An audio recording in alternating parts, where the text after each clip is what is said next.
Il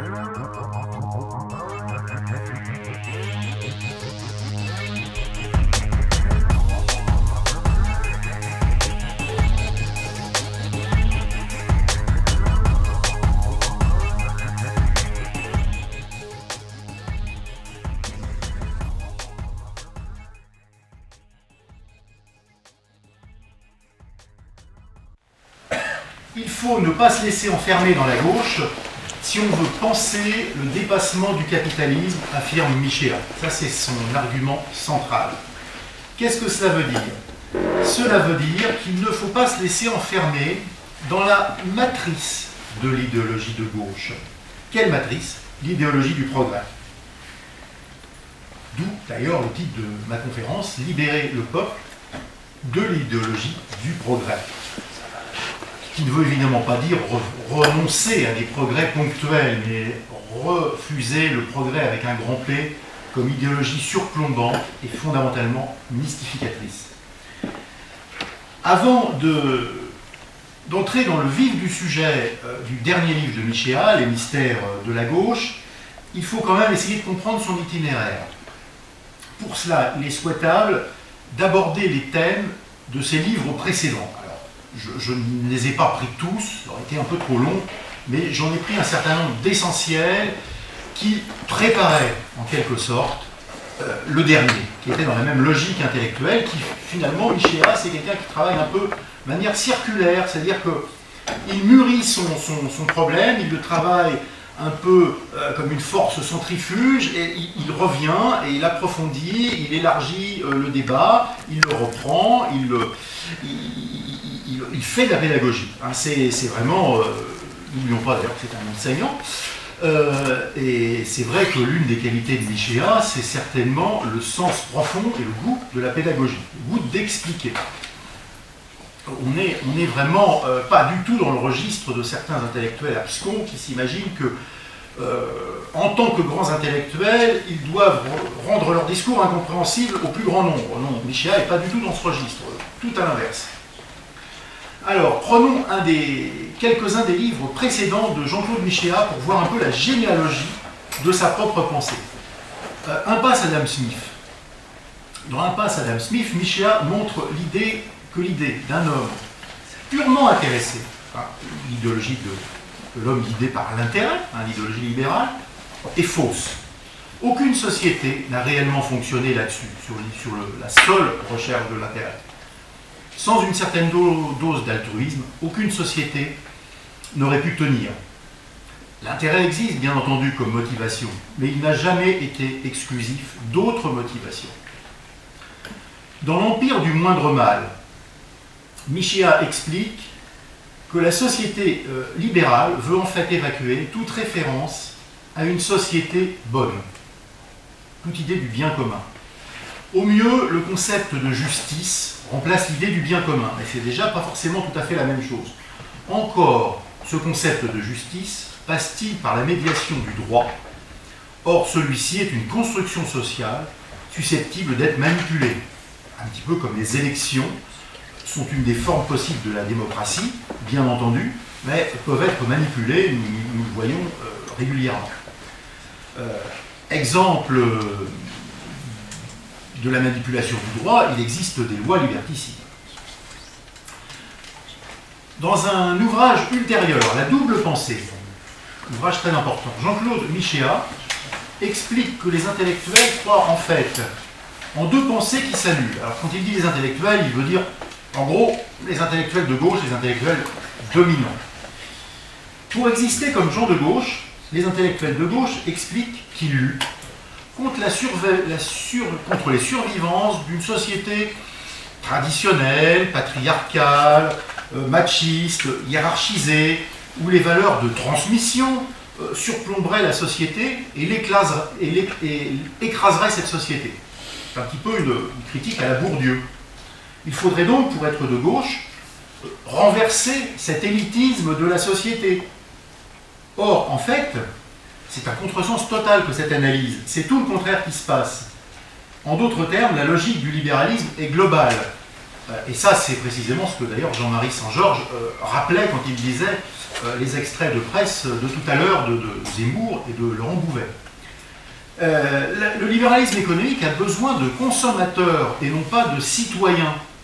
Donc, qui dit libéralisme économique dit amenuisement de tout idéal civique. C'est le libéralisme capitaliste lui-même qui ne veut pas des valeurs surplombantes comme la transmission. C'est la logique du libéralisme qui a donc détruit l'éducation nationale, ex-nationale d'ailleurs, doit-on dire aujourd'hui.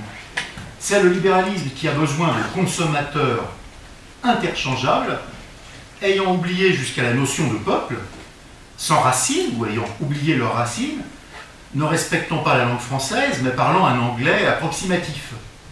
C'est aussi le libéralisme mondialiste, qui veut un consommateur monoformaté, et certainement pas l'élitisme républicain.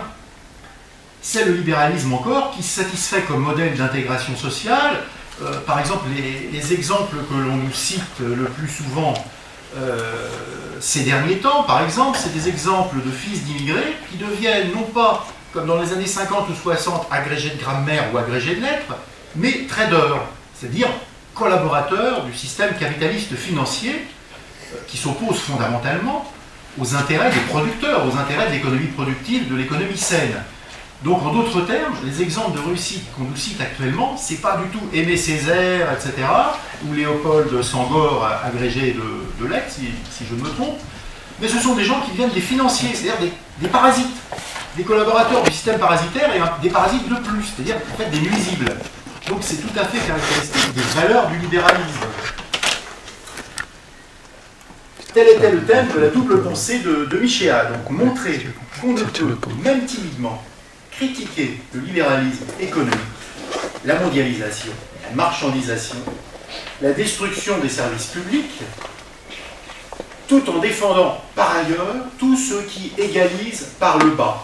La simplification de l'orthographe, le bac pour tous, la transformation des examens en pseudo-contrôle continu, la suppression des épreuves de culture générale dans certaines grandes écoles, l'entrée sans concours, c'est le contraire de l'élitisme républicain, l'entrée sur dossier.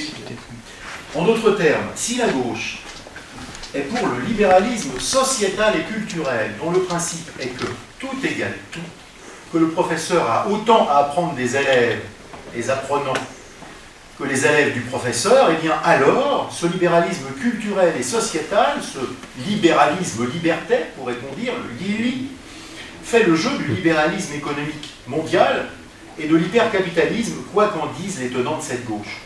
Donc ça, c'est le thème de la double pensée, c'est-à-dire une pensée contradictoire, une pensée où un premier élément de la pensée annule l'autre élément de la pensée.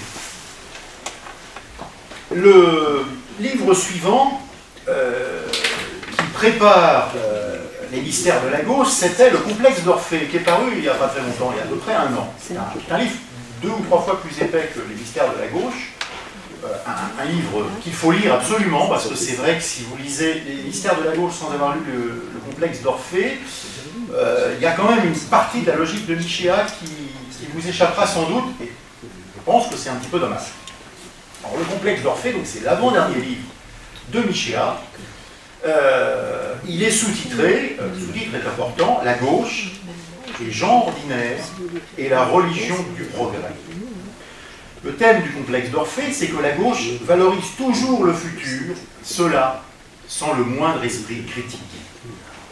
De même qu'Orphée, pour amener Eurydice des enfers, s'était engagé à marcher en avant sans se retourner, eh bien en fait la gauche n'envisage jamais que sur tel ou tel point, c'était peut-être mieux avant, ou que dans tel pays actuellement que l'on dit moins avancé, c'est peut-être mieux maintenant.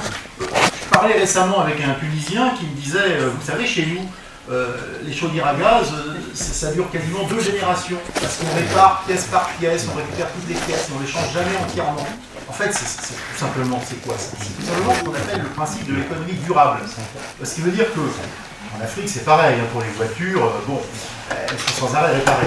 Ça veut dire que, en un sens, les pays qu'on considère comme non avancés nous donnent une leçon qui sera peut-être indispensable d'ici quelques temps, c'est-à-dire le principe de l'économie durable, c'est-à-dire de la réutilisation continue de tout, alors qu'actuellement on est dans une économie du gaspillage, une économie où on jette massivement. Or, on va sans doute arriver à une époque où ça ne sera plus possible. On sera obligé de réparer, ou autrement on ne pourra rien mettre à la place. Donc le complexe d'Orphée, c'est précisément cette critique du culte du progrès par la gauche. Mais dans ce grand livre, Michéa revient aussi sur son idée du socialisme. Parce que le thème, quand même, mérite d'être précisé. Ça peut être la meilleure comme la pire des choses, le socialisme. C'est pour lui non pas une science, ça c'est déjà une première remarque que fait Michéa, mais une manifestation de la décence commune des classes populaires. C'est encore aussi une manifestation de ce que Charles Collet, un sociologue américain des années 1920, appelait la décence des groupes primaires, ou en d'autres termes, un petit peu la façon dont on est estimé à l'intérieur de son groupe d'appartenance, hein, c'est-à-dire le regard social que l'on porte, par exemple entre professionnels, dans une équipe de maçons. La décence commune, c'est de ne pas saboter le boulot, parce qu'autrement tout le monde va dire « Ah oui, vraiment, celui-là, il y a un manque de sérieux ». Et quand on respecte son métier, il y a des choses qui ne se font pas. C'est l'idée qu'il y a des choses qui ne se font pas. C'est fondamentalement ça, l'idée de la décence commune. Le complexe d'Orphée fait aussi l'histoire de l'emprise de plus en plus grande du libéralisme sur la société. C'est pour ça d'ailleurs que Michéa n'aime pas trop utiliser le terme de néolibéralisme, qui laisserait penser que finalement il y a une nouvelle forme de libéralisme qui peut-être n'aurait pas tellement de rapport avec la première forme. Or, en fait, c'est plus qu'un néolibéralisme, c'est un hyper-libéralisme. Hein. C'est quand même la même logique qui est à l'œuvre, sauf qu'elle a une force de plus en plus grande, une sorte de phénomène d'accélération, un peu comme un toboggan. Hein. Un peu ça, un libéralisme, un toboggan. Le libéralisme a d'abord mis des bornes au pouvoir de l'État et des bornes au pouvoir de l'Église comme institution. Ça, c'était le libéralisme de Benjamin Constant, 1815-1830. Ensuite, étant axiologiquement neutre, le libéralisme a progressivement ruiné les bases de la morale commune, c'est-à-dire les structures élémentaires de la réciprocité, don, contre-don, nouveau don, etc. Tant que les instincts de voracité activés par le libéralisme étaient équilibrés par des structures mentales de l'ordre justement de la décence commune, de la décence ordinaire, le libéralisme ne détruisait pas complètement les structures anthropologiques de l'homme. Il était contrebalancé par les restes, si je puis dire, de la morale traditionnelle. Quand je dis la morale traditionnelle, c'est pas au sens puritain du terme, mais au sens, encore une fois, des choses qui se font et qui ne se font pas par rapport à son groupe d'appartenance, par rapport à la reconnaissance dans un collectif de travail, dans une famille, etc.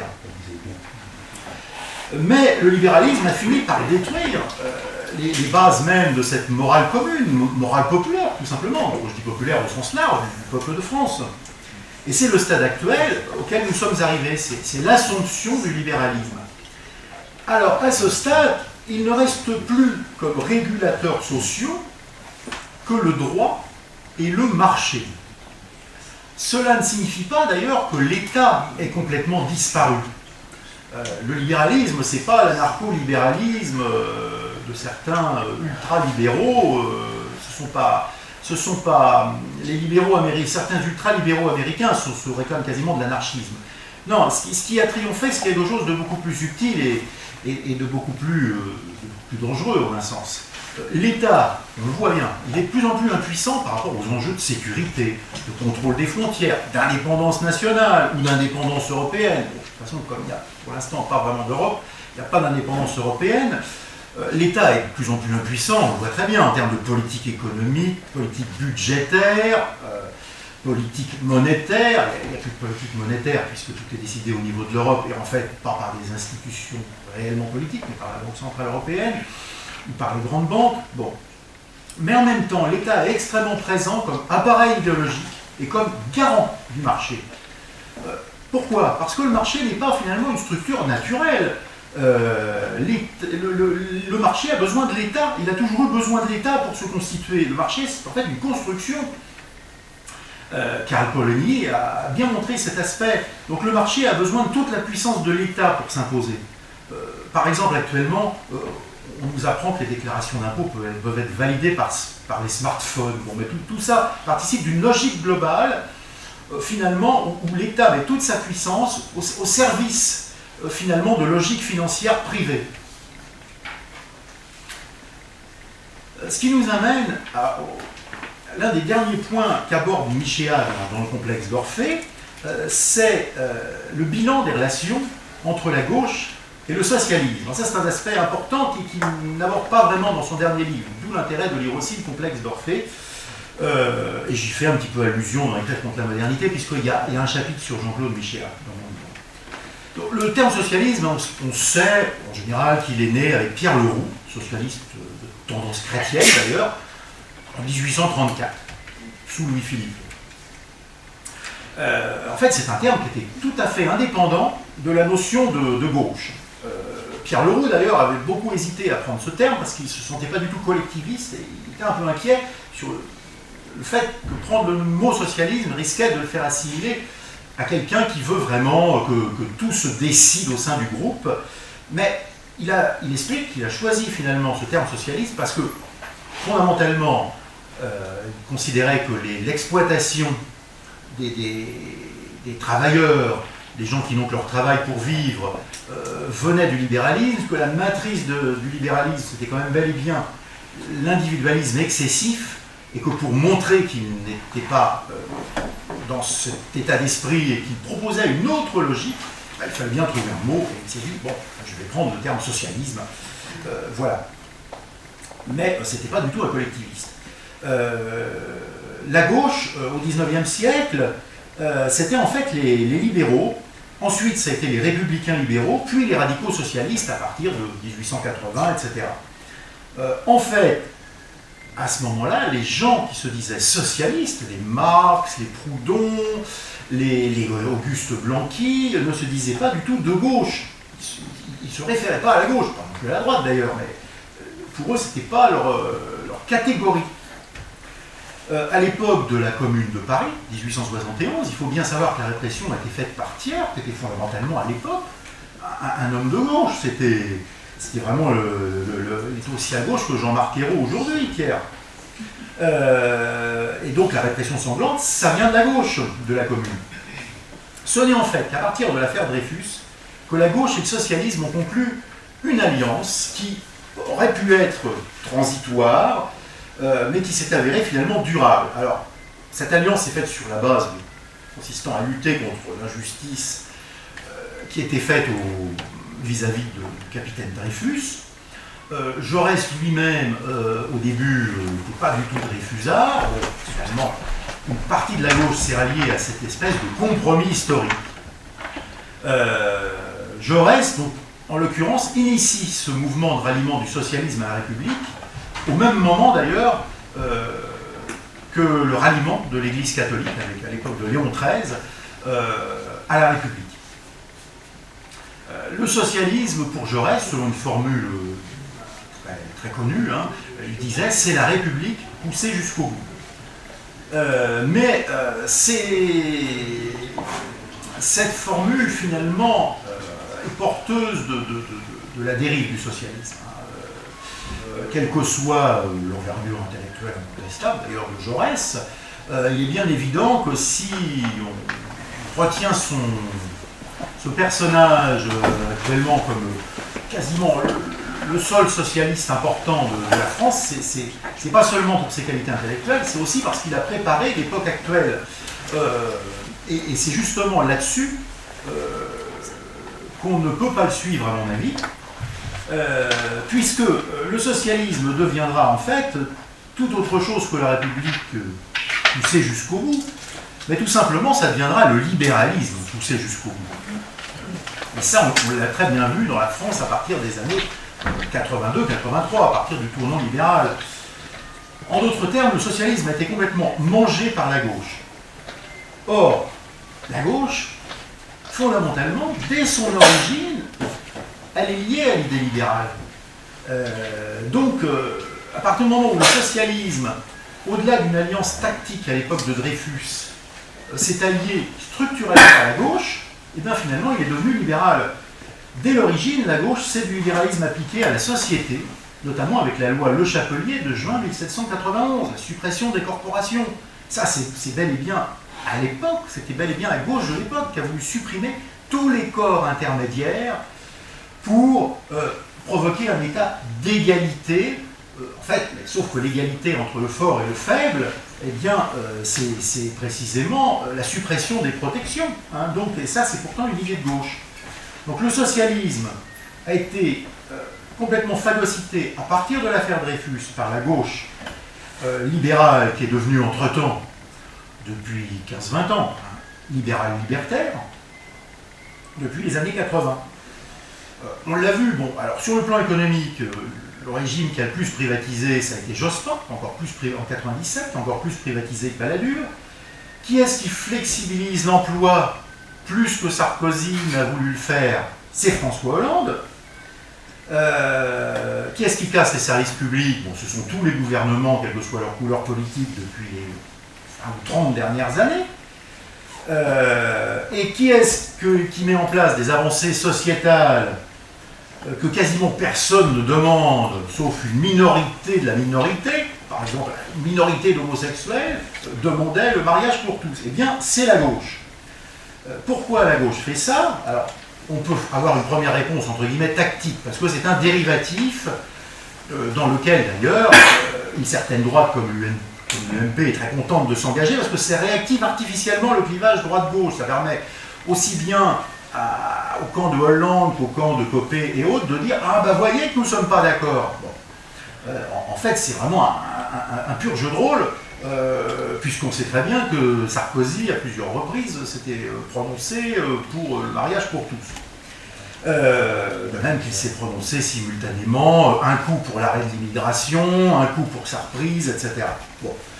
Et que la politique qu'il a faite réellement, en tout cas, ça n'a jamais été l'arrêt, ça a toujours été une immigration d'environ 250 000 personnes de plus tous les ans, soit un rythme supérieur à ce que nous avions connu sous Lionel Jospin. Mais au-delà de l'aspect réactivation artificielle du clivage droite-gauche par rapport à ces avancées sociétales comme le mariage pour tous, la GPA, etc. Si la gauche, malgré tout, le propose, il faut toujours voir au-delà du côté tactique. Parce que si on voit que les aspects tactiques, on ne comprend pas le fond des choses. Si la gauche le propose, c'est d'une certaine façon qu'elle y croit. Ce qui est pire, hein, finalement. Parce que, comme disait je ne sais plus qui, il y a parfois des limites à l'imbécilité. Enfin, il y a parfois des limites plutôt au machiavélisme, mais il y en a rarement à l'imbécilité. Or, effectivement, le mariage pour tous, c'est en quelque sorte dans le code source idéologique de la gauche. Et là, on est complètement à l'opposé de Pierre Leroux, de Pierre-Joseph Proudhon, de Georges Sorel, d'Édouard Berthe, etc. Quels sont ces fondamentaux de la gauche? Qu'est-ce qui fait que la gauche propose ces avancées sociétales? C'est pas seulement pour agiter un chiffon rouge devant la droite et pour faire avancer, pour faire oublier à son électorat que, effectivement, au plan social à proprement parler, elle a commencé radicalement à décevoir, tout autant que Sarkozy avait pu décevoir son propre électorat, qui d'ailleurs, au fond, dans les attentes, étaient à peu près les mêmes, d'ailleurs, si on réfléchit bien, puisqu'au fond, c'était les attentes du peuple sont toujours à peu près les mêmes, c'est gagner sa vie en travaillant, une société décente, de la sécurité, voilà. Donc, quels sont ces fondamentaux? Les fondamentaux de la gauche, c'est que l'homme est une table rase, que ses mœurs, que ses coutumes ne sont rien, qu'il faut oublier les héritages, qu'il faut repartir à zéro à chaque génération, que finalement l'intérêt est tout, que l'ego est tout, que le c'est mon droit, que le c'est mon choix aussi sont tout. Et donc la gauche est devenue l'ennemi principal du bien commun, du respect de la nature humaine. Et dans la mesure où cette gauche est libérale-libertaire, elle constitue en quelque sorte le groupe d'avant-garde, le troupe de choc du turbo-capitalisme. En quelque sorte, c'est aussi un laboratoire de recherche pour trouver des terrains de marchandisation supplémentaires. Par exemple avec la gestation pour autrui, qui sera finalement, c'est à peu près le seul moyen de réduire le chômage qu'ait pu trouver le gouvernement, parce qu'effectivement, il y a un certain nombre de femmes qui vont finir par louer leur ventre. Ça, c'est vraiment la logique de la marchandisation. Revenons Et dans 15 minutes à peu près, j'en aurai fini, donc ce qui nous laissera quand même une bonne demi-heure pour les questions. Donc nous en arrivons maintenant au dernier livre de Michéa, Les mystères de la gauche. Les mystères de la gauche, hein, ce sont les contradictions de la gauche. C'est ce qui fait qu'il n'est plus possible, selon Michéa, de se raccrocher à cette dénomination de gauche. Michéa ne se réclame pas non plus de la droite, mais il refuse de se laisser enfermer dans ce faux clivage. Et là, réellement, je crois que ça nous dit à tous quelque chose, parce que ça fait, pour certains d'entre nous, ça fait quand même une trentaine d'années qu'on est un peu sur ces positions. Critique de l'imposture d'un certain clivage droite-gauche. L'alliance de l'hypercapitalisme et du libéralisme sociétal lui-même fondé sur une exaspération de l'individualisme, a liquidé l'univers du peuple, la décence des gens ordinaires. La gauche essaye de continuer de faire vivre un vieux clivage droite-gauche tel qu'il fonctionnait depuis l'affaire Dreyfus. Alors, selon ce clivage tel que la gauche l'imagine, et le développe surtout, la gauche c'est la justice sociale et c'est l'extension indéfinie des droits de chacun. Et la droite c'est l'arbitraire, le refus du dialogue, l'autoritarisme. Voilà, donc la gauche, en d'autres termes, c'est le camp du bien et de la lumière, les Lumières, la philosophie des Lumières, et la droite c'est en quelque sorte le camp des méchants. Alors, depuis 10 ans, la droite s'assume de droite et elle essaye de se donner une positivité qui est finalement le sens de la responsabilité individuelle, le refus du laxisme, etc. Mais la vérité, ce sont finalement deux impostures, hein, parce que en définitive, ni la droite ni la gauche ne tiennent leurs promesses. La thèse moi, que je défends, c'est qu'on a en fait une fausse droite face à une fausse gauche, qui sont toutes deux des impostures. C'est-à-dire que la fausse droite n'a vraiment aucun rapport avec une vraie droite, comme par exemple aurait pu l'être celle de Bernanos. Quant à la fausse gauche, elle n'a pas grand-chose à voir avec ce qu'aurait pu être une bonne gauche, je dirais à la Proudhon. Donc on a en fait deux impostures, deux sous-droites, une sous-droite face à une sous-gauche, en quelque sorte, qu'il convient de renvoyer dos à dos, dans une même médiocrité. Donc ce qui est certain, c'est que l'idéologie de l'individualisme extrême et de la liberté totale s'est trouvée ressourcée avec l'esprit de mai 68. Et la gauche en est l'héritière de cet ultra-individualisme. Elle a ainsi poussé l'esprit du libéralisme, autant dire l'esprit de la modernité, jusqu'au bout. La gauche a ainsi parfaitement rejoint la logique du capitalisme. Société de masse, mais avec des individus tous pareils, simplement différenciés quand même par des petites niches de consommation, parce que pour que le marché se renouvelle, il faut quand même que les gens aient des goûts différents, plutôt Apple, plutôt PC, plutôt logiciel Android, plutôt ceci, etc. Donc ça, c'est le droit à la différence tel que l'entend la gauche, c'est Android ou Apple. Donc, immigration de masse, bien entendu, de façon à dissoudre l'idée de patrie, l'idée de fierté de métier, l'idée de tradition populaire, de tradition ouvrière, de tradition corporative, de tradition syndicale, l'idée de défense collective des intérêts de ceux qui travaillent, commerçants, classe moyenne, ouvriers, employés, etc. Voilà. Donc la gauche a gagné la bataille des idées pour une raison simple, c'est qu'en fait, la lutte qu'elle menait allait dans le même sens que le triomphe du capitalisme. C'est ça, c'est ce que Christopher Lasch, avant Michéa aussi, a bien montré. Donc on a commencé par nous dire jouir sans entrave, et puis finalement c'est devenu régularisons sans entrave tous les immigrés illégaux, afin de baisser les salaires sans entrave. Le problème du socialisme, donc, c'est qu'il a été complètement annexé par la gauche, par cette gauche embourbée dans le culte du progrès, complètement dénaturée en fait. Or, le code source de cette gauche, c'est donc bel et bien, j'y reviens, la métaphysique du progrès et du sens de l'histoire. C'est l'idée que nous allons vers une société d'abondance par un progrès matériel illimité. C'est pour ça que quand la gauche parle d'écologie, ça fait rire. Lié à un progrès moral dont les étapes sont abolition des frontières c'est pas bien, mariage pour tous, enfants pour tous, des papiers pour tous, le même diplôme pour tous. Première conséquence de la métaphysique du progrès, un mépris des classes moyennes, parce que, appelé à disparaître, parce que finalement, ça c'est un peu ce que la gauche a retenu de manière très caricaturale d'un certain marxisme. Bon, les modes de production succèdent, féodalisme, capitalisme avec la bourgeoisie, bon. Et ensuite, théoriquement, effectivement, les classes moyennes devraient disparaître, puisqu'il n'y aurait plus que l'administration des choses qui remplacerait l'administration des hommes.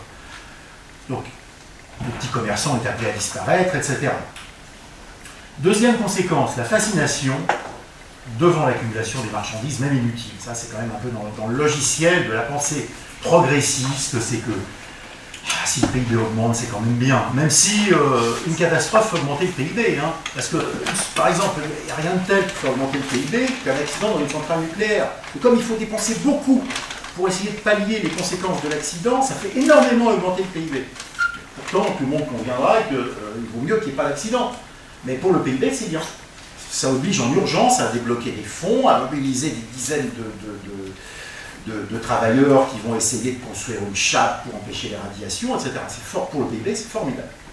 Troisième conséquence, la croyance que tout ce qui démantèle, dissout les liens sociaux, désagrège les communautés, va dans le bon sens. Ça, c'est fondamental. Il suffit de lire encore les récents discours de Vincent Peillon. On se rend bien compte que il faut vraiment l'éducation, ça consiste à partir de zéro. C'est vraiment l'implicite très, très évident dans ces discours, c'est que vraiment, il faut que tout le monde parte du même niveau. Alors, le seul niveau où on peut mettre tout le monde d'accord, c'est le niveau le plus bas, et donc faire abstraction des héritages. Alors, les musulmans doivent faire abstraction de l'héritage religieux, les Français d'origine chrétienne de l'héritage chrétien, etc. Donc, c'est pas la convergence par le haut, si je puis dire, qui fait qu'un prêtre très cultivé peut avoir plaisir à discuter avec un soufi. C'est plutôt oublions notre culture, oublions notre acquis culturel. Alors effectivement, si on part de la base, au fond, on aime tous l'espace. Les smartphones, on aime tous les tablettes. Voilà, là, ça fait consensus. Donc le socialisme s'est mis lui-même dans une contradiction insoluble. Il prétend critiquer le capitalisme tout en se situant dans le sillage de la pensée des Lumières qui a tout fait pour le triomphe de ce même capitalisme. Or, l'émancipation par le droit et le marché, ce n'est pas possible. Le droit et le marché ne peuvent être infléchis dans un sens socialiste. Je dis socialiste, je veux dire par là, dans un sens d'une société réellement plus juste, réellement plus décente, où le PDG de Renault ne gagne pas 30 000 € par jour.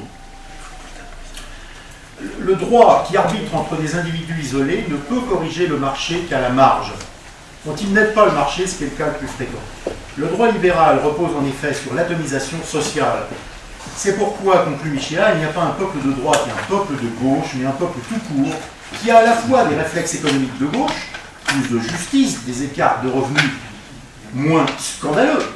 Jamais le peuple n'a contesté qu'un chirurgien, que ce soit normal qu'il gagne mieux sa vie qu'un ouvrier de base, qu'un ingénieur, etc. Simplement, il y a des écarts décents et il y a des écarts indécents. Quand c'est 400 fois, ça ne correspond plus à rien.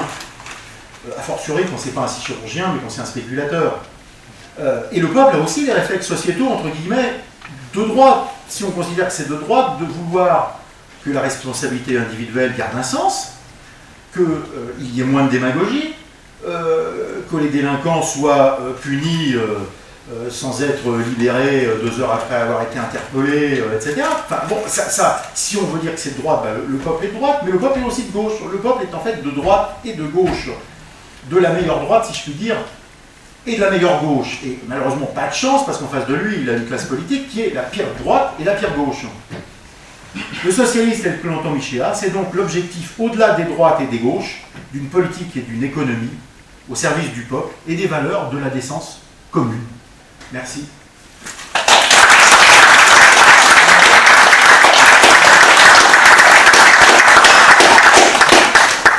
Donc, place aux questions. Alors, merci beaucoup, Pierre. Y a-t-il déjà quelques questions? Parce qu'on aura bien compris que socialisme et gauche, ce n'était pas la même chose. Jean-Pierre.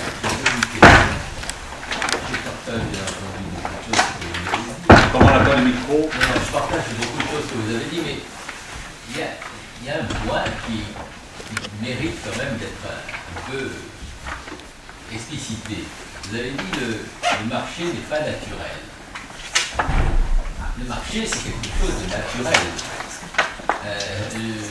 L'obsidienne, dans les sociétés néolithiques, ça circulait dans toute l'Europe, et ça circulait par des marchands, par des politiques qui faisaient le commerce de l'obsidienne. Il y a des sociétés comme Rome, comme le Moyen-Âge, qui sont des sociétés traditionnelles, avec une forte population marchande qui pratique le commerce. Donc le commerce n'est pas en soi quelque chose qui a amené de manière néfaste le libéralisme.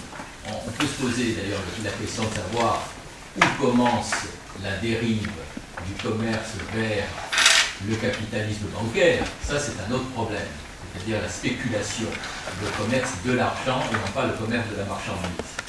Mais la question qu'on peut se poser, c'est est-ce qu'il n'y a pas tout simplement une faiblesse du politique, c'est-à-dire de ce qu'est la pensée politique, qui est garante de la lutte contre l'individualisme et donc du lien social, et cette faiblesse du politique a été effectivement a donné opportunément aux valeurs marchandes l'occasion de se répandre dans un domaine qui n'est pas normalement le leur. Mais c'est pas pour ça que les valeurs marchandes, la troisième fonction, est quelque chose qui n'est pas naturel. Et moi j'aimerais que vous expliquiez un peu votre pensée là-dessus. Alors, en fait, ce qu'explique Michéa, c'est que le totalitarisme du marché n'est pas naturel. Alors effectivement, le marché, c'est l'échange, ça existe dans toutes les sociétés. Par contre, le grand marché mondial que nous connaissons n'est pas du tout naturel. Il s'est fait par un démantèlement autoritaire, en fait, de toutes les frontières, alors à l'intérieur déjà des pays d'Europe, ensuite entre l'Europe et le reste du monde, qui n'était d'ailleurs pas du tout dans l'esprit dans les années 50, c'était la CECA, la communauté européenne du charbon et de l'acier, qui est devenue après la communauté européenne, puis ensuite l'Union européenne. Et en fait, là, c'est vraiment une construction politique, inspirée finalement par les financiers, par les grandes banques. Et là, c'est pas une construction naturelle. Alors effectivement, l'échange, le troc, le fait d'apporter ses poules au marché du village et d'acheter une vache, etc. Bon, ça existe dans toutes les sociétés.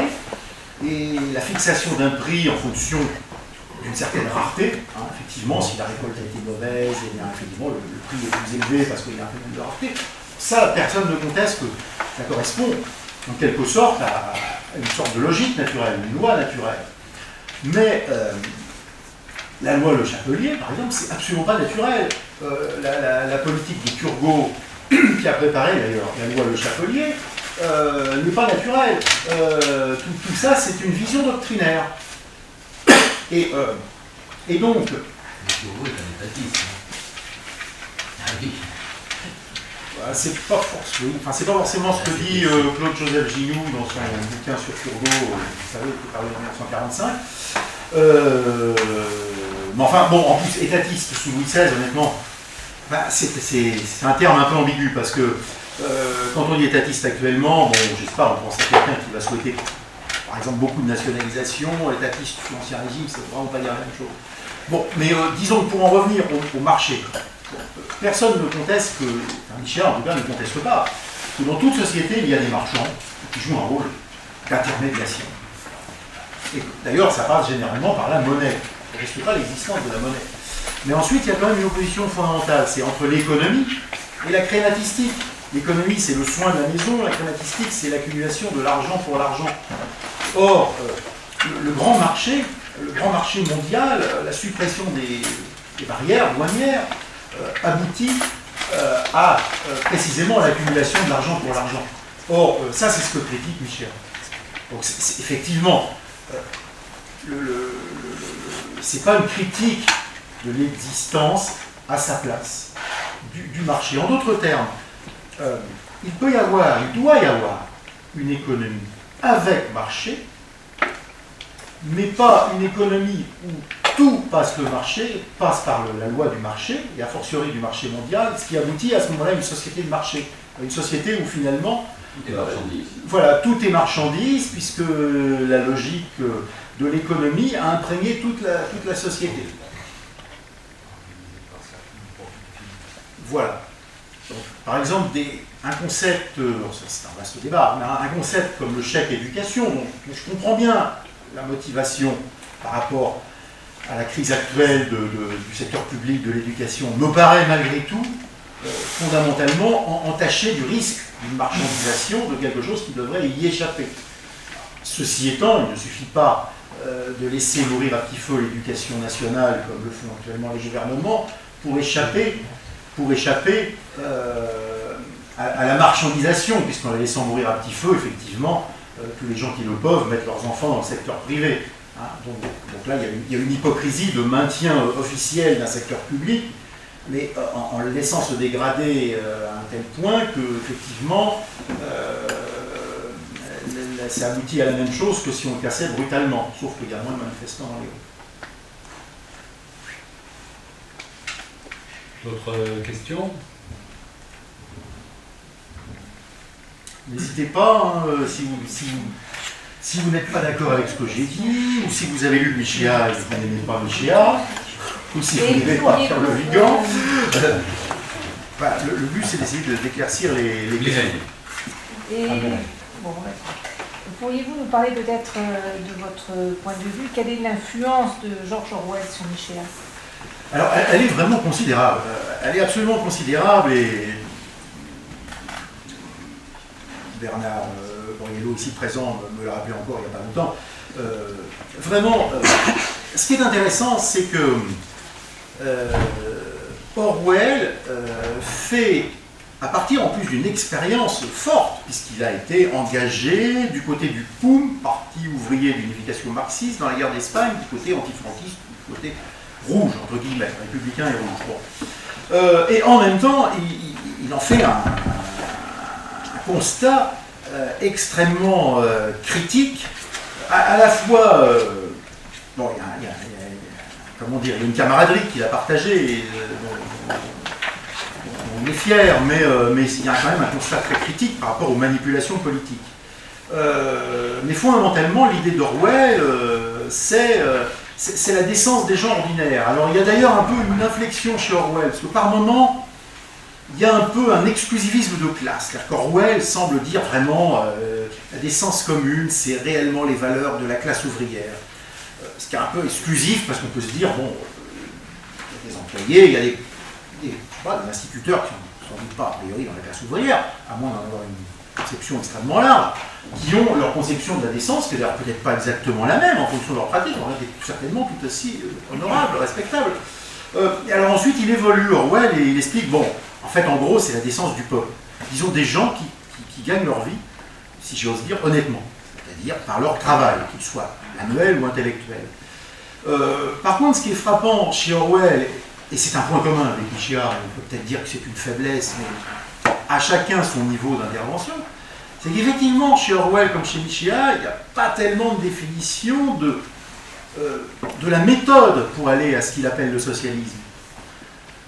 On comprend, c'est surtout par soustraction, c'est-à-dire qu'on comprend bien que chez Michéa et chez Orwell, une société où il y a des écarts énormes de 200 de 1 à 200, ça c'est certainement pas une société décente. Bon. Ensuite, on comprend bien aussi qu'il n'est pas pour autant pour l'égalitarisme absolu. C'est pas son obsession, c'est pas son... Non, c'est pas la table rase, le caporalisme, tout le monde pour tout le monde le même bol de soupe, c'est pas non plus sa vision des choses. Donc effectivement, il ne se prononce pas sur, encore une fois, sur est-ce qu'il faut nationaliser comme l'avait fait la Russie soviétique ou... Non, ça, il n'y a rien du tout là-dessus. Donc on peut dire peut-être c'est la limite de cette pensée. C'est surtout, encore une fois, c'est une société où avoir de plus en plus de biens, en tout cas, n'est pas un bien en soi. Ça, c'est fondamental, chez Orwell et chez Michéa. Ça ne veut pas dire, quand il critique la religion du progrès, ça ne veut pas dire qu'il n'est pas pour des progrès ponctuels. Mais la grande idée d'Orwell et Michéa, c'est qu'au nom du progrès avec un grand P, en fait, on a, par exemple en Russie soviétique, les conditions de travail de la classe ouvrière étaient pour le moins rudes. Il y avait la course au stakhanovisme, etc. C'était en fait, comme l'avait déjà remarqué un certain nombre d'observateurs dès les années 30, c'était finalement l'américanisation de la classe ouvrière, sauf que bon, c'était le Fordisme sans Ford. Quand je dis le Fordisme, le Fordisme, hein.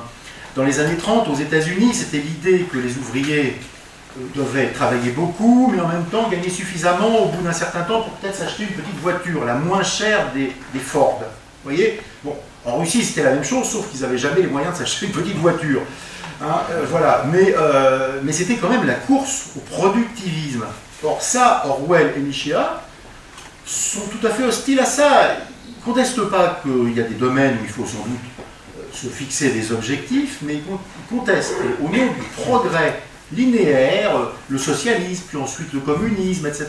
Vous savez, des stades de production, le sens de l'histoire, en quelque sorte. Eh bien, il faudrait faire des sacrifices d'une ou deux ou trois générations pour en arriver au paradis, mais plus tard, c'est toujours plus tard. Non, là, il y a un refus très clair de ça.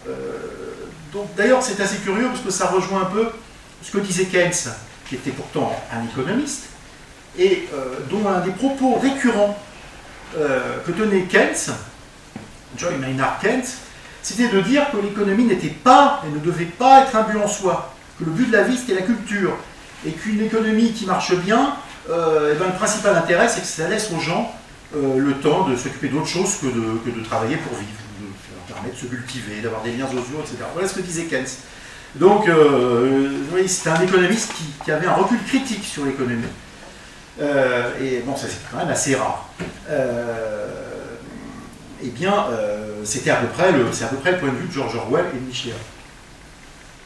Oui. Sur une question qui, je crois, vous tient à cœur, de l'urbanisme, Michéa écrit que le goût de repartir à zéro a détruit plus de villes que la Seconde Guerre mondiale. Comme alternative à cette politique de la table rase, vous citez l'exemple des cités Chardin. La question, est-ce qu'il y a selon vous une organisation de l'espace propre à refonder le lien social? Alors, bon, le bâti ne peut pas forcément suppléer à toutes les carences du lien social, parce qu'il y a quand même aussi la question de qui habite dans les villes, mais enfin, il est certain que on constate malgré tout que quand il y a des émeutes urbaines, c'est quand même assez systématiquement dans des grands ensembles. Alors, après, c'est l'œuf et la poule. On peut dire, bon, oui, dans les grands ensembles, il y a des populations en difficulté, au chômage, d'origine immigrée, etc. Donc, on peut dire, c'est la misère qui a trouvé son décor. C'est vrai, mais en même temps, si la misère n'avait pas un décor aussi moche, elle serait peut-être légèrement atténuée. Vous voyez ce que je veux dire? C'est que il y a aussi de la misère dans des quartiers de Paris qui ne sont pas des grands ensembles. Et pourtant, il n'y a pas d'émeutes urbaines. Pourquoi? Parce qu'il y a quand même un type parfois d'habitat ancien, d'immeubles de 2-3 étages, où les gens, dans certains quartiers, sont tous très modestes, sont aussi pour beaucoup d'origine immigrée, pauvres, au chômage, pour un certain nombre, etc. Mais où malgré tout, le lien social et l'intégration dans la ville font que ça ne se passe pas d'une manière aussi catastrophique. C'est certain que si vous êtes à la fois dans un grand ensemble, où le bâtiment est dégradé, où les ascenseurs sont dégradés, où vous avez un immense terrain vague de 15 000 m² devant le grand ensemble qui ne sert à rien, où il y a des mobylettes qui font des rodéos, où les lampadaires sont cassés, où vous avez une chance sur deux de vous faire agresser le soir, et où en plus la gare est accessible par un bus qui passe toutes les demi-heures et le dernier étant à 10 h du soir, ça ne va vraiment pas faciliter. Si à l'inverse vous habitez une chambre même très modeste, même peut-être avec les toilettes sur le palier, mais à 2 minutes à pied d'un métro, bon, vous aurez pour autant peut-être des conditions de vie évidemment pas drôles, d'accord, mais ne serait-ce que parce que vous êtes près du métro, vous aurez déjà plus de chances de trouver du travail, vous aurez un mode de vie où vous pourrez en quelques stations rejoindre un quartier plus haut de gamme que le vôtre, et vous, si j'ose dire, vous changez les idées, voir toutes sortes de gens, avoir une plus grande mixité sociale, parce que même si vos voisins de palier sont autant dans la misère que vous, en quelques stations de métro, vous serez ailleurs et vous rencontrez des gens d'un autre standing qui peut-être vous donneront des ouvertures professionnelles, mais si à l'inverse, effectivement, vous êtes à la fois dans un immeuble pourri et exilé au fin fond de la banlieue, entouré de gens qui sont dans la même dèche que vous, pour reprendre l'expression d'Orwell dans la dèche à Paris et à Londres, c'est le titre d'un de ses livres, eh bien, vous avez vraiment beaucoup de chances de mal tourner. Le seul travail que vous trouverez sur place, c'est revendeur de shit ou guetteur, etc. Donc ça, c'est quand même des réalités. Ça, c'est quand même des réalités. Donc, l'urbanisme n'est pas tout, c'est-à-dire qu'effectivement, il ne suffit pas de repeindre les cages d'escalier et de réparer les ascenseurs pour plus qu'un bien, mais la conception quand même globale joue. Et en l'occurrence, moi je crois évidemment que les cités-jardins, c'est-à-dire l'idée de cités d'un ou deux étages où chacun ait un petit jardin de 100 mètres carrés, donc qui donnent des densités souvent supérieures aux grands ensembles, hein, en termes d'habitants à l'hectare, et un petit peu inférieures, bon, par exemple à la vieille ville de Nice, mais 2 ou 3 fois inférieures, mais pas plus, tout en étant 2 ou 3 fois plus dense qu'une zone pavillonnaire, comme un lotissement qui serait à 30 km de Nice, par exemple, hein, eh bien, je pense que c'est le bon compromis, hein, qui permet à la fois d'avoir des autobus, d'avoir un bon éclairage public, d'avoir des liens, etc. Je pense que c'est le bon compromis. Et il y a donc des exemples intéressants dans ce domaine, dans quelques villes de France, mais malheureusement, ça reste un peu minoritaire, parce que beaucoup de maires développent des lotissements pavillonnaires qui ne sont pas des cités-jardins, où les gens ont beaucoup trop de terrain, enfin beaucoup trop, c'est toujours agréable d'avoir du terrain, mais sauf que bon, ça ne correspond pas réellement à... ça se paye très cher, ça veut dire qu'ils n'ont aucun transport en commun, ils sont tributaires de la voiture, bon, ça va parfois de 2 voitures par ménage, bon, ce qui va vite devenir totalement ingérable au prix où l'essence augmente, enfin au rythme où l'essence augmente. Donc les cités-jardins, qui me paraissent une très bonne voie, une très très bonne voie. D'autres questions? Ouais. Oui. Souvent les libéraux, notamment aux États-Unis, ils se réfèrent à Frédéric Bastiat. Et bon, il était français et il est considéré comme étant un des plus grands théoriciens du libéralisme économique, quoi. Et qu'est-ce que vous en pensez? Et je crois que Michéa, il en a parlé aussi. Enfin, quelle est la critique qu'on pourrait... parce que bon, c'est vrai que sa démonstration du libéralisme, elle est fascinante sur certains points, sur l'efficience, sur la richesse que ça... Est-ce que le libéralisme que vous dénoncez, vous, d'une certaine façon, correspond au libéralisme défendu par Frédéric Bastiat? Alors, c'est toujours pareil, les libéraux expliquent que le libéralisme est le moyen de développer le plus la richesse. Alors, oui, mais quelle richesse? Est-ce que c'est une richesse utile ou non? C'est vraiment ça la question. Est-ce que l'objectif, c'est que tout le monde... est-ce que l'objectif, c'est d'imperméabiliser tous les sols, qu'il y ait des routes absolument partout, et qu'après tout le monde se promène avec sa petite voiture? Est-ce que c'est ça l'objectif? Dans la logique libérale, oui, finalement. Puisque tout ça, ça augmente la richesse. Donc plus on est nombreux, mieux c'est, et plus on est nombreux à consommer, mieux c'est. Ça, c'est effectivement, c'est très cohérent. De ce point de vue, effectivement, le libéralisme est réellement la méthode qui augmente le plus la richesse apparente. Mais la richesse réelle, est-ce que c'est pas autre chose? Est-ce que c'est pas la modération? Moi, je crois qu'il faut réhabiliter, au contraire, les vertus de modération, de prudence, refuser la démesure, refuser le bris. Voilà. Et donc, alors, le père du libéralisme, c'est Mandeville, hein, la fable des abeilles. C'est une sorte de ruche où tout le monde travaille, lu par l'intérêt, etc. Et où, si chacun recherche son propre intérêt, alors ça va miraculeusement amener à l'intérêt général. Mais non, la société doit poser un cadre, il y a des métiers nuisibles, enfin bon, la bourse, on pourrait tout à fait supprimer la bourse, ça sert absolument à rien la bourse, si ce n'est à enrichir une catégorie de parasites. L'économie, songez même qu'une bonne partie de l'économie est basée sur l'endettement, c'est totalement malsain. Vous savez, il y a des travailleurs sociaux qui expliquent à des gens comment bien gérer un budget sans faire de dette. Mais il y a parfois des élus qui disent à ces travailleurs sociaux, oui, enfin, il ne faut pas trop insister là-dessus, parce que finalement, si les gens ne s'endettent pas, ils ne vont pas consommer. S'ils ne consomment pas, ce n'est pas bon pour l'économie. Vous voyez dans quelle logique on est? Consommer pour consommer. Et consommer quoi en plus? Parce que c'est pas consommer des concerts, c'est pas consommer des heures dans des salles de sport, c'est pas ça, c'est consommer du matériel, vous voyez, parce que c'est pas consommer du lien social, c'est consommer des choses en plus dont l'obsolescence est programmée.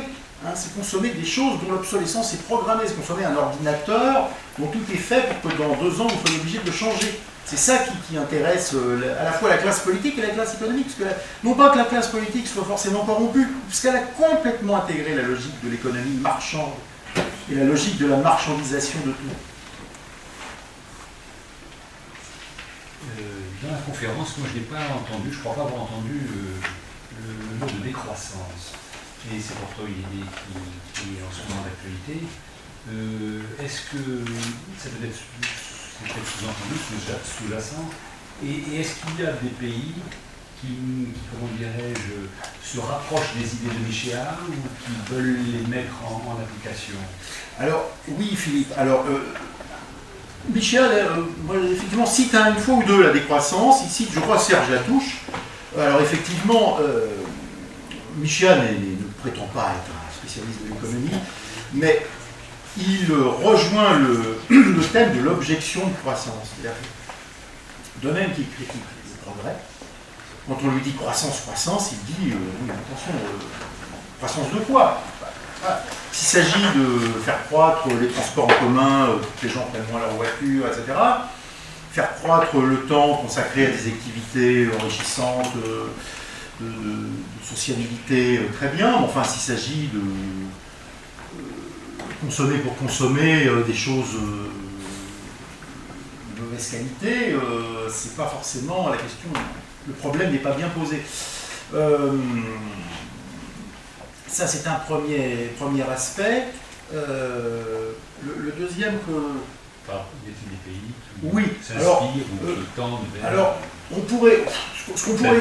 Alors, bon, Michéa aime citer, enfin, depuis la mort d'Hugo Chavez, il avait relevé avec perspicacité que beaucoup de débats le lendemain de la mort du président du Venezuela étaient sur le thème Hugo Chavez était-il un tyran ou un dictateur?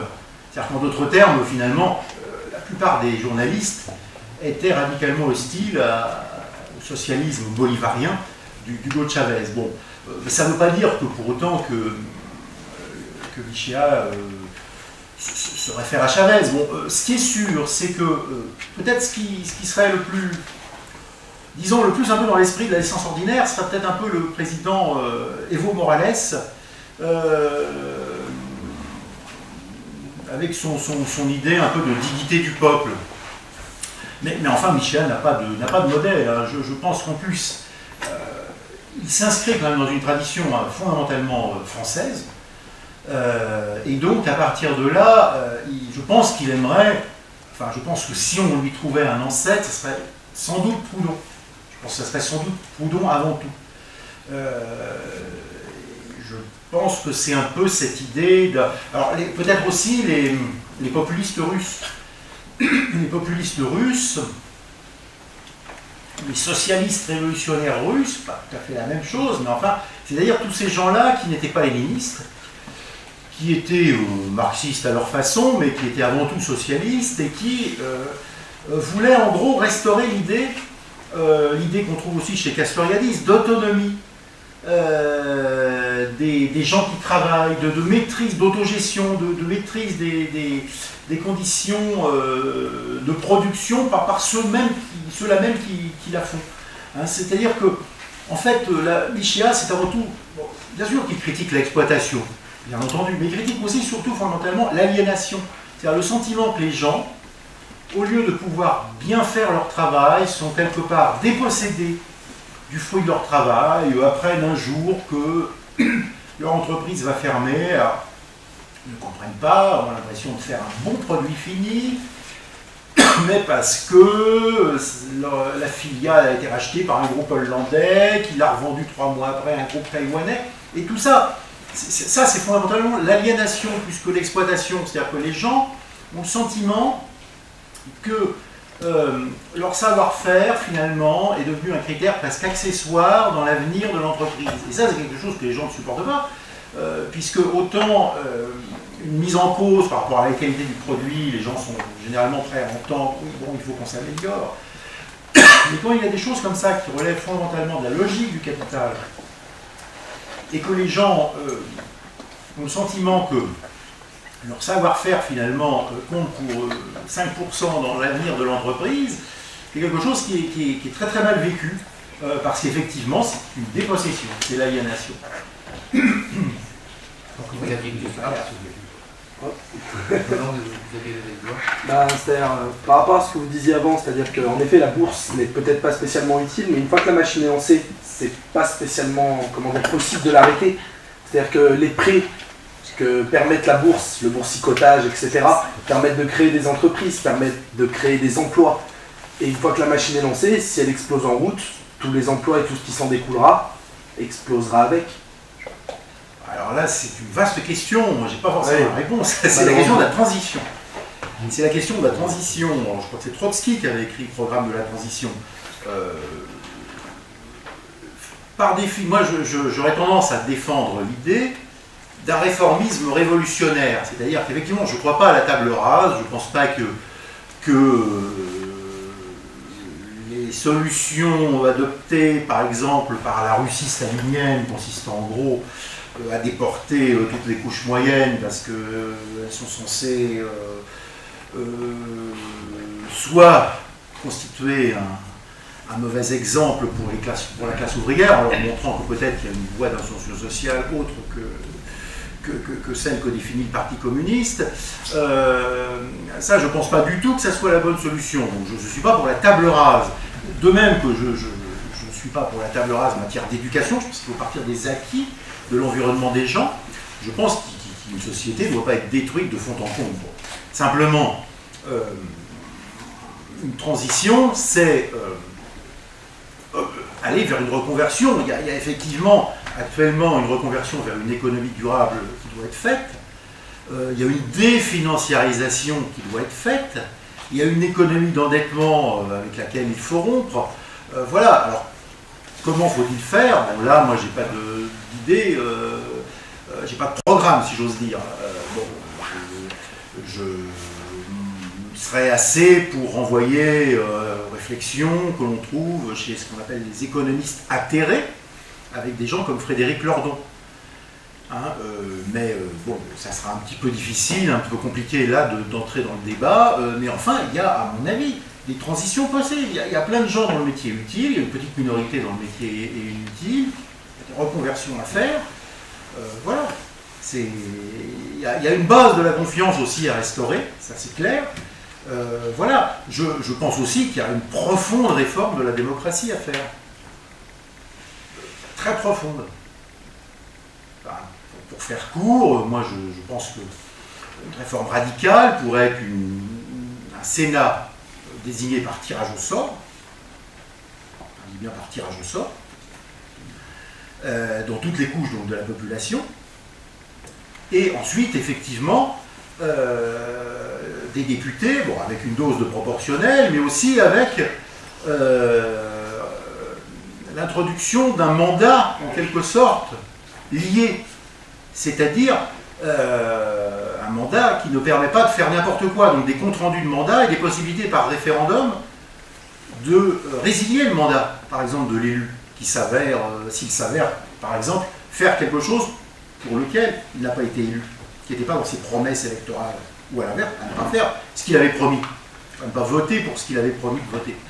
Donc voilà, je pense qu'il faut le maximum de démocratie directe, de référendum d'initiative populaire, et je serais assez pour une idée telle qu'une deuxième chambre tirée au sort, tout simplement, comme les jurés populaires, par exemple, sont tirés au sort. Le modèle romain, presque. Voilà, je pense que pour équilibrer la représentation, je pense que ça serait pas du tout inintéressant. Robert. Oui, moi je suis avec attention votre conférence, il y a beaucoup de points très positifs. Personnellement, je travaille beaucoup dans le milieu local parce que face au rouleau compresseur du marché dont on parle, du système, etc., et de l'ingénierie-essence, et de la structure même de l'État français dans lequel on vit, ayant par ailleurs pas mal de contacts avec d'autres pays, puisque ici, en Frontière-Nice, on a beaucoup de contacts avec les Piémontais, les Savoisiens, Asti et Genève, puisque c'est tous les anciens États de l'arc alpin qui étaient en Savoie. On s'aperçoit qu'il y a quand même d'autres structures ailleurs. On discute avec les Suisses, on s'aperçoit qu'il y a quand même les ministres du canton, etc. Alors qu'ici, on a un État très centralisé et que malheureusement, les politiques ici plaquent le système jacobin chez nous. On a vu avec la métropole, on a une habitude multiséculaire ici. Dans ce pays, c'était une confédération de communes libres. Donc il y a déjà un schisme par rapport à notre culture multimillénaire et ce qui se passe depuis 150 ans. Mais on a voulu travailler au niveau local pour justement essayer d'analyser les problèmes qui se posent. Alors démocratie directe, on est pour, puisqu'on a travaillé sur des thèmes de constitution, en se basant sur la constitution de Fiume, en travaillant sur le tirage au sort, etc. Donc on a beaucoup chiadé ça, et surtout sur le terrain, on travaille beaucoup, parce qu'ici on a fait n'importe quoi depuis des années, on a détruit carrément le territoire. On a fait une mégalopole à Nice en enlevant toutes les populations, en détruisant les économies de montagne, parce qu'il y en avait beaucoup, je peux vous dire, je circule partout. L'autre fois, ma mère me disait, oh, c'est dommage, les pauvres, il n'y a pas de neige. Je dis, je ne vais pas pleurer, parce qu'avant, il y avait des économies de montagne. Là, on a fait de la mono-industrie du tourisme, du catastrophique. En plus, il y a des grands projets. Là, j'ai reçu la semaine dernière un journaliste qui fait un film justement sur les grands projets inutiles, qui servent, comme il le dit partout, d'argument électoral et de publicité pour les politiciens qui sont en place dans la structure, je dirais, pyramidale française. Nous, on se bat avec la légalité. On essaye, par exemple, de contrer un projet absolument aberrant qui veut construire une ville entière pratiquement dans la plaine du Var, cette plaine du Var alluvionnaire qui a pu nourrir Nice pendant la dernière guerre, qui a permis d'ouvrir pas de faim, et où il y a d'autres problèmes avec une zone Natura 2000, le Ce projet IKEA, c'est le projet Éco-Vallée qui fait passer aux gens un projet comme une vallée économique, une vallée écologique, alors que c'est en fait une vallée économique qu'on met en place. Donc il y a des problèmes déjà à certains endroits. J'étais hier à Saint-Isidore, à Jean du comité de quartier, il y a des problèmes d'écoulement parce qu'on a bâti n'importe comment, donc écoulement des eaux. Apport de population, ça implique aussi des problèmes de traitement de déchets, écoulement des eaux, apport de l'eau et traitement de l'eau. Enfin, je veux dire, il y a d'énormes problèmes. Et puis il y a Ikea qui vient se mettre là-dessus, c'est-à-dire qu'on va avoir une autoroute urbaine carrément dans une zone qui est déjà assez fréquentée par le ski. Donc nous, c'est vrai qu'on se bat sur le terrain avec certains amis, en faisant abstraction de toute présupposée idéologie. Comme vous l'avez dit, le peuple est de droite et de gauche, quand on se bat pour une telle culture. Nous, notre préoccupation, c'est de remettre l'humain et la terre au centre de tout, et surtout, je dirais, de voir qu'un territoire doit être en adéquation avec la population qu'il comporte. Le fait de vouloir grossir la ville, etc., c'est une aberration. On peut faire déjà une répartition sur le territoire, je pense. On se bat, nous, par exemple, pour créer des jardins partagés, ce qui est quand même une façon d'agir. Les jardins familiaux, dire aux gens, produisez ici, consommez ici, plutôt que de faire venir des légumes d'Afrique. On se bat contre si vous voulez, c'est toute la logique actuellement pour aller contre la taxe carbone, pour la traçabilité, pour créer des emplois. Bon, ça c'est l'aparté. J'aimerais avoir votre point de vue sur autre chose, puisque vous avez critiqué le marché, vous avez dit qu'il y a une spéculation, etc. contre laquelle nous battons. Votre point de vue sur les monnaies locales ou monnaies fondantes, comme on dit, qui sont des monnaies qui sont créées un peu partout, ils s'en créent de plus en plus. Il en existe dans certains pays depuis des années, et où les gens utilisent une monnaie parallèle qui permet de développer une économie locale, de la dynamiser, et qui est une monnaie qui empêche la spéculation, parce que ce sont des monnaies fondantes. C'est une monnaie qui est faite pour circuler. Donc on travaille là-dessus aussi, parce que ça se passe à certains endroits, c'est très intéressant. Et pour tout le monde, puisqu'en plus il y a le différentiel de TVA qui fait presque une barrière frontalière qu'on a supprimée partout, la France et tous les pays. Donc produire local, c'est intéressant avec une monnaie locale qui semble intéressante. Quel est votre point de vue? Alors, il y a beaucoup de choses passionnantes dans ce que vous avez dit, projets inutiles, etc. Alors moi je suis convaincu, peut-être même avant même de parler de décroissance, c'est la relocalisation. Qui peut amener aussi à objecter à un certain nombre de projets de croissance. Mais je dirais que s'il fallait retenir une ligne directrice avant tout, je dirais relocalisation. Ça, c'est fondamental. Et donc, effectivement, alors les projets de monnaie fondante, c'est les théories, si je me trompe, de Silvio Gesell, c'est effectivement une monnaie non thésaurisable.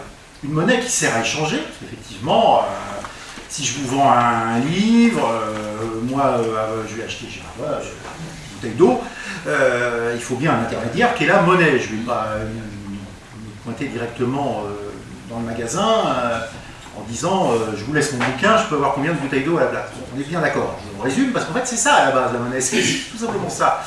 Donc là c'est pas thésaurisable. Ça me paraît tout à fait intéressant. Ça me paraît effectivement tout à fait intéressant. Effectivement, ça doit aller avec la relocalisation qui va elle-même avec la démocratie locale, avec le référendum d'initiative locale. Le référendum, la démocratie directe, je pense qu'elle doit être, à la fois être nationale, elle doit être pour une loi au niveau de la nation. Par exemple, le mariage pour tous sera l'objet de la référendum national, bien entendu, mais ça peut aussi être localement, un barrage, une vallée, etc. Parce que les populations qui vivent dans une région sont quand même les premières concernées quand il y a un aéroport, par exemple, donc je vais faire Notre-Dame-des-Landes. Voilà, donc je pense qu'il doit y avoir effectivement démocratie locale et relocalisation de l'économie. Et effectivement, les projets de monnaie fondante me paraissent tout à fait intéressants. Je suis en train de voir qu'il est 9h moins 20. Ça va. On peut peut-être prendre une dernière question. On a pour 5 minutes. On est parti pour les cantons suisses. Alors, on est parti pour les cantons suisses, puisque la démocratie locale. Tu veux parler? Non, mais les cantons suisses, c'est très intéressant, mais les cantons suisses, c'est vraiment le paradoxe. Parce qu'en Suisse, il y a une société confédérale avec une relocalisation aussi assez importante de l'économie locale, avec des référendums, avec une initiative populaire au niveau des lois, etc. Et c'est le temple de la finance internationale, un des temples de la finance internationale. Donc c'est quand même paradoxal, parce qu'il n'y a pas un lien totalement direct entre l'organisation démocratique et la relocalisation et le fait qu'une nation peut avoir donc une vocation bancaire. Bon. Il faut quand même, c'est quand même un problème aussi de reprendre l'idéologie dominante par le pouvoir de la persuasion politique. Parce que quand on parle de monnaie locale, au XVIIe siècle, par exemple, dans les campagnes françaises, il y avait le troc, il y avait de la monnaie locale, parce que quand quelqu'un, surtout ici, venait cueillir des olives, on lui donnait un ticket, qui était un ticket avec écrit 1 litre d'huile. Voilà. Et ils allaient, ça c'est la monnaie locale, ils allaient chercher leur litre d'huile au fil de l'année quand ils en avaient besoin auprès du producteur. Mais il y avait aussi des meuniers. Et les meuniers, qu'est-ce qu'ils prenaient? Ils prenaient 20% de la marchandise qui leur était amenée. Et que cette marchandise-là, qu'est-ce qu'ils en faisaient? Mais ils la vendaient, ils avaient donc du monétaire, parce qu'ils allaient les vendre à Gênes ou ailleurs, ils avaient du monétaire, et le monétaire, qu'est-ce qu'ils faisaient? Ils prêtaient à d'autres personnes, et il y avait le système du sens, tout le monde le connaît, ce système du sens, je vous prête de l'argent qui est gagé par votre propriété. Bon, et ensuite, ils récupéraient les propriétés, c'était l'accumulation des terres par notamment des familles de meuniers, etc. Donc tout ça, ça a toujours fonctionné, mais il y avait un système politique qui garantissait qu'il y avait à un moment quelque chose qui ne dépassait pas, parce qu'il y avait le lien social nécessaire à la survie de ces communautés, notamment dans les villages. Bien. Là aujourd'hui, on est dans des sociétés qui paraissent à peu près incontrôlables au niveau du local. Parce que moi aussi je suis pour la relocalisation, moi aussi je suis pour qu'on supprime la bourse, il n'y a pas de problème. Mais le problème c'est relocaliser dans nos sociétés, ça paraît un problème très difficile. Alors, je ne suis pas contre, mais ça me paraît très difficile dans l'état actuel des sociétés dans lesquelles on vit. Si ce n'est par un changement total d'idéologie. Ça paraît quand même très difficile d'un État qui a défaut d'être totalitaire sur les dirigistes. Oui, si on va vers un État qui supprime l'économie, on a un système à la soviétique, comme on l'a connu dans les pays de l'Est. Qu'est-ce qui se passait dans les pays de l'Est? Les gens ne travaillaient pas Hein, ils avaient leur petit, ça, moi je connais bien notamment la Pologne, qu'est-ce qui se passait, les gens avaient un métier. Hein, quelqu'un était médecin. Les médecins ne gagnaient rien comme médecin à l'hôpital. Et l'après-midi, qu'est-ce qu'il faisait? Il était plombier au noir pour aider les gens à être... il faisait le plombier et on lui donnait tout ce qu'on pouvait lui donner, un saucisson, un machin, etc., qui ramenait à la maison. Voilà ce qui se passait en Pologne. Bon. Mais ça peut pas... C'est pas un idéal, ça non plus. Hein. Bien qu'il y avait beaucoup plus de liens sociaux que dans une société capitaliste, puisque les gens avaient dans ce carcan besoin de s'entraider, hein, ce qui était exact. Oui, oui, bien entendu. Pour ce qui est quand même de la relocalisation, il y a quand même des moyens dans la fiscalité qui peuvent permettre d'inciter à la relocalisation. Il y a des variations de taux de TVA, enfin bon, il y a tout de même un certain nombre de propositions qui ont été faites, alors, dans le détail technique, mais enfin, on peut quand même, en fonction de d'où vient le produit, avoir une fiscalité qui pousse à consommer local. Et donc, je pense pas qu'on soit complètement désarmé.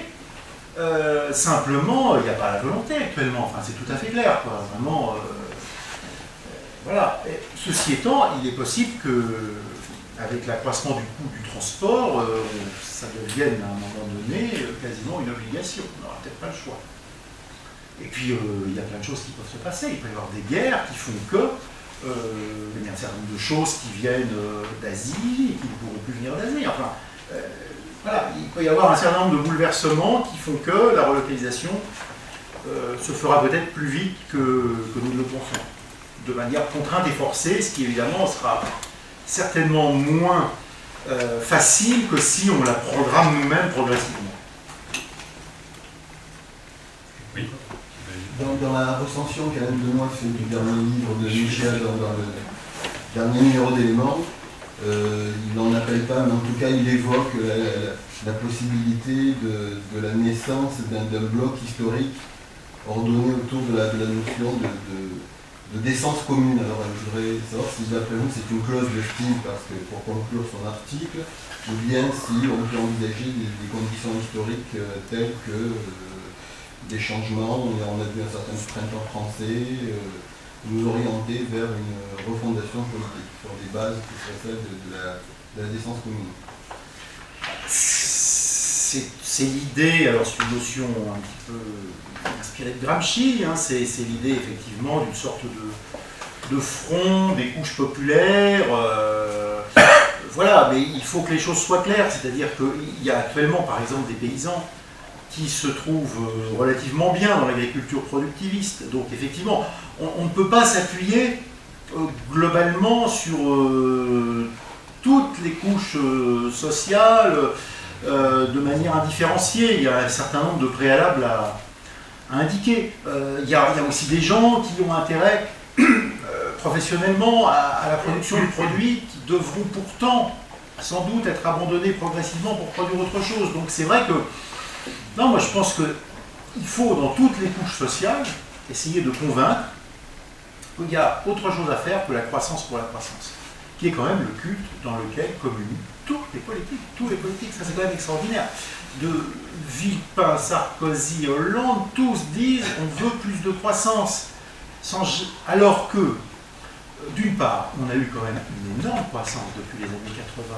Le PIB a été multiplié par 2,5 depuis les années 80. Ça n'a absolument pas empêché les nouveaux pauvres et le maintien du nombre de chômeurs à 8% au minimum et 12% dans les périodes les plus dramatiques comme la période actuelle. Bon. Et encore avec pas mal de chômage camouflé, etc., par le RSA, etc. Bon, bref, par les gens de plus d'un certain âge qui sont pas comptabilisés, etc., qui sont dispensés de recherche d'emploi parce qu'on voit bien qu'ils n'en trouveront pas, je passe. Donc, ce culte de la croissance, c'est vraiment ce dans quoi communient tous les hommes politiques. Or, effectivement, bloc historique, c'est quand même un bloc historique qui réagisse en termes, qui réfléchit en termes de contenu et non plus en termes de taux de croissance. C'est vraiment, voilà. Et donc, effectivement, il y a des paysans qui sont contre l'agriculture productiviste, il y a bien entendu des ouvriers qui peuvent vouloir travailler autrement, enfin bon, il y a des gens dans toutes les couches sociales qui peuvent être intéressés à ça. Voilà, donc c'est un peu ça, ce qu'on peut appeler bloc historique. Mais bon, Gramsci n'avait pas connu la même problématique que nous. Il n'avait pas connu les questions de la décroissance, c'est pas des questions qu'il posait. Hein. Donc, le terme de bloc historique reprend un peu la notion de Gramsci, mais bien entendu, il faut lui donner un contenu actuel. L'avant-dernière et la dernière pour clore rapidement, messieurs. Si. Allez-y. Oui, juste une petite question. Tout à l'heure, vous avez parlé du schisme entre la volonté politique qui est soumise à tout ça, au grand capital, tout ça, et d'un autre côté, à une envie populaire, qui ferait comme un consensus entre une droite des valeurs et une gauche du social. Est-ce qu'on peut encore penser qu'il y a cette pensée, est-ce qu'on peut accorder au peuple une pensée qui irait vers un devenir révolutionnaire ou autre? Vous parliez de réformisme révolutionnaire, c'est ça? Oui. Et est-ce qu'on peut accorder encore au peuple à ça, ou au contraire, je sais pas, comme le dit Baudrillard, une masse malléable, et que le politique lui-même fait aller dans le sens qu'il veut et dans... Alors, tout est fait pour dépolitiser le peuple, hein, c'est bien évident. Néanmoins, je pense qu'il y a une colère populaire quand même qui monte, hein, c'est tout à fait clair. Il y a une exaspération, y compris devant les diversions, comme l'a été le mariage pour tous. Et donc, je pense qu'il n'est pas impossible que le peuple, effectivement, se ressaisisse de son destin. Mais sous quelle forme, ça, je n'en sais rien. Et avant, un chaos, au final, qui là, de fait, je ne sais pas de quoi l'avenir sera fait. Ce qui est certain, c'est que, encore une fois, les politiques se satisfont bien d'un taux d'abstention croissant. Or, ce taux d'abstention, c'est une marque très claire, qu'indiquent d'ailleurs toutes les enquêtes d'opinion, de méfiance du peuple envers la classe politique. Mais à un moment donné, ça ne va pas être possible d'avoir des politiques élus par 30% seulement des gens inscrits. Et avec en plus un système électoral qui fait que tous ceux qui votent pour des partis qui ne font pas partie d'une grande alliance ne sont pas représentés. Je pense qu'à un moment donné, ça ne va pas être possible, quoi. Donc, avec des députés UMP et PS qui représentent 20% du corps électoral. Je pense que ça ne va pas être possible indéfiniment. Pour l'instant, cette situation d'imposture, en fait, tient encore. Je ne suis pas sûr qu'elle tienne indéfiniment. Elle existe quand même aux États-Unis, où le nombre de votants est vraiment infime. Oui, mais alors les États-Unis sont un pays fédéral. Quand même. Donc il y a plusieurs niveaux de démocratie. Donc c'est, j'entends bien, la démocratie américaine a plein de défauts aussi, ça. Mais il y a quand même, au niveau plus local, des formes plus directes de démocratie. Donc c'est quand même difficile de comparer le cas américain au cas français. Jean-Pierre. Alors, c'est les 100 ans d'Albert Camus. Et Jean-Marie Saint-Georges l'a cité d'ailleurs tout à l'heure. J'aimerais bien savoir, connaître le parallèle qui peut exister entre Michéa et Alors, en tout cas, j'ai appris qu'un ami d'Édouard Berthe, Robert Lauzon, était déjà un très proche ami dans ces dernières années, dans les années 50, d'Albert Camus. Voilà. Donc ce qui nous fait un intermédiaire, si je puis dire, entre un socialiste français partisan de l'autonomie, Édouard Berthe, du collectif des travailleurs. Donc c'est exactement ça, c'est les thèses de Michéa. C'est vrai que Michéa ne cite pas, à ma connaissance, dans ses livres Camus. Michéa n'est quand même pas vraiment un littéraire, hein, voilà. Ceci étant, je dois dire que les proximités me paraissent assez évidentes. Hein. Notamment l'idée de l'homme révolté, ça renvoie quand même aussi à l'une des idées de Camus.